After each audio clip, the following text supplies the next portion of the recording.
اللہ رب العالمین نے یہود و نصارہ کے واقعات آپ غور کیجیے، قرآن مجید میں جو بیان فرمائے ہیں یہ اس لیے نہیں بیان فرمائے ہیں کہ ہماری معلومات میں اضافہ ہو، بلکہ اس لیے بیان فرمائے ہیں کہ ان کی جو خرابیاں ان کے اندر آ گئی تھی، ان خرابیوں سے ہم اپنی حفاظت کریں۔ ایک اور واقعہ قرآن مجید کے اندر الذین آتیناہم الکتاب یعرفون کما یعرفون ابناءہم، یا نبی تجھ کو ایسے پہچانتے ہیں جیسے باپ اپنے بیٹے کو، ایسے تو ایسے ہی نبی کی تعلیمات کو جاننے کے بعد اگر کوئی شخص نبی کی تعلیمات کے مقرری کرتا ہے تو اس کو سوچنا چاہیے کہ اس کا عمل کس سے مماثلت رکھتا ہے، کس سے۔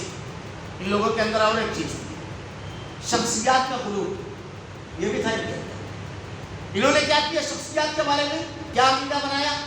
یہ عقیدہ بنایا شخصیات کے بارے میں کہ حضرت عزیر اللہ کے بیٹے، انہوں نے حضرت عزیر علیہ السلام کو اللہ کا بیٹا کہا۔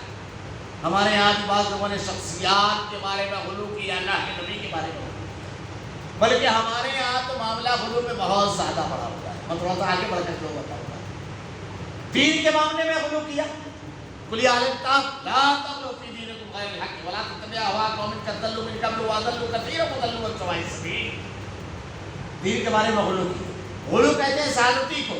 دین کس کا نام ہے؟ اللہ کے نبی صلی اللہ علیہ وسلم نے ارشاد فرمایا ترکت فیکم امرین لن تضلوا ما تمسکتم بہما کتاب اللہ و سنت۔ میں تمہارے درمیان دو چیزیں چھوڑ کر جا رہا ہوں، جب تک اس کو مضبوطی سے تھامے رہو گے گمراہ نہیں۔ مناظر سکتے امرین ہاتھ ہمارے سبیل فورتن، اس دین میں ہر وہ چیز جس پر ہمارا حکم موجود نہیں ہے وہ باطل ہے، مردود۔ اب اگر کوئی آدمی وضو کرتا ہے تو آسائے وضو کے بارے میں آتا ہے کہ آسائے وضو جتنے ہم دھوتے ہیں یہ قیامت کو روز چمکے۔ اب کوئی کوہنی تک دھونے کے بجائے اگر کاندھے تک دھوئے کہ کاندھے تک کے قیامت کو روز یہ چمکے تو کیا ہے درست رہے گا؟ یہ ہے غلو۔ ایک عمل اللہ کے نبی نے بیان فرمایا، ایک عمل اس کو بالکل اسی طریقے سے کرنا ہے۔ نماز اللہ کے نبی نے جتنی رکعت پڑھائی ہے اتنی ہی پڑھنا ہے۔ جو اذکار جو دعائیں بتائی ہیں اس میں اضافہ نہیں کرنا ہے۔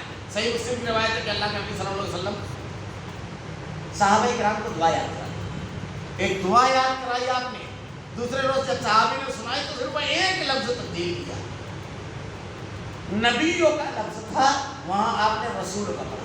اللہ کے نبی صلی اللہ علیہ وسلم نے ارشاد فرمایا میں نے کل کیا یاد کرایا تھا، کیا بتایا تھا؟ کہا نبی ہوگا، کہا وہی۔ ایک لفظ بھی آپ نے ہٹانے کا حکم نہیں کیا۔ لوگ پوری پوری دعائیں بنا لیتے ہیں اللہ کے نبی کے نام سے۔ اسی لیے بڑی مشہور حدیث ہے کہ اگر کوئی شخص اللہ کے نبی کی طرف کوئی جھوٹی بات کو منسوب کرے فَلْيَتَبَوَّأْ مَقْعَدَهُ مِنَ النَّارِ، وہ اپنا ٹھکانہ جہنم بنا لے۔ شاہ ولی اللہ محدث دہلوی رحمہ اللہ کہتے ہیں اسی بنیاد پر کہ عام آدمی کو بہتر یہ ہے کہ زیادہ تر بخاری مسلم کی روایتیں دیکھنا چاہیے، اور اگر دوسری روایتوں کو بیان کرتا ہے تو اس کو اس کا علم ہونا چاہیے روایت سندن کیسی، صحیح ہے، صحیح ہے، موضوع ہے، مرسل ہے، منقطع ہے۔ ماہرین فن سے چھانٹ کر کے الگ کر چکے ہیں ماہرین فن، تو اس کو جاننا ضروری ہے۔ حدیث کے نام پر کچھ بھی چلا دینا۔ ہمارے یہاں دیکھیے پہلے ہماری مساجد میں عموماً طہارت خانے پہ بورڈ لگا رہتا تھا ننگے سر پیشاب یا پاخانے سے نسیان یعنی بھول جانے کا مطلب تھا۔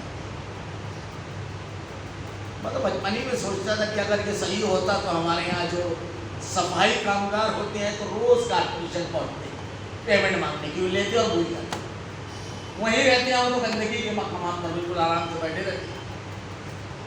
پہلے اس پر حوالہ رہتا تھا ابو داؤد، مشکات اور ابن ماجہ کا۔ اب یہ تبدیلی آئی کہ حدیث کے نام یعنی ابو داؤد، مشکات، ابن ماجہ یہ نام ہٹا دیے گئے، اب صرف حدیث کی جائے، کسی حدیث کی کتاب میں یہ روایت نہیں، کسی بھی حدیث کی کتاب۔ اور مساجد میں ایسا ممکن نہیں ہے کہ علماء نہیں جانے، ایسا ممکن نہیں۔ غلط دیکھ کر کے خاموشی اختیار کرنا